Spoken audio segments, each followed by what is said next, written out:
I know that these scholarships are going to really create a whole new leadership generation, and I'm going to say the F word, feminists, okay? Feminists.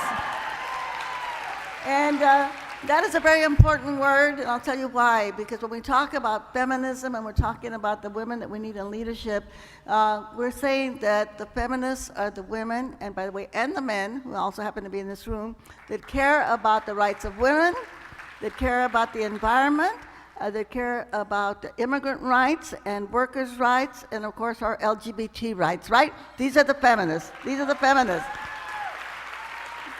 And these are the type of women that are getting the scholarships today that are going to be our future.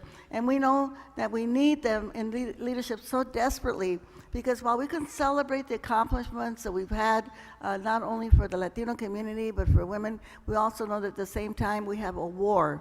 We have been through a war against our Latino community, the attacks that have been made against our undocumented population, which we know is not only against them, it's also against us, right? Every single one of us, like my grandparents were here for many generations. That doesn't mean anything, because myself, my children, my grandchildren, my great-grandchildren have been subjected to the kind of discrimination, so that we know that we still have a lot of work that we have to do.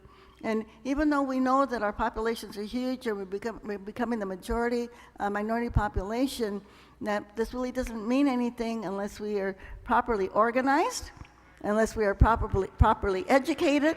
Then we could not really take our place in society that we need to take. And I just want to say, in terms of the women also, and I want to quote Coretta Scott King, I was very fortunate to be in Washington at the Martin Luther King celebration that we just had about the March on Washington. But often they don't really mention Coretta Scott King. But she said something very important. She said, "We will never have peace in the world until women take power."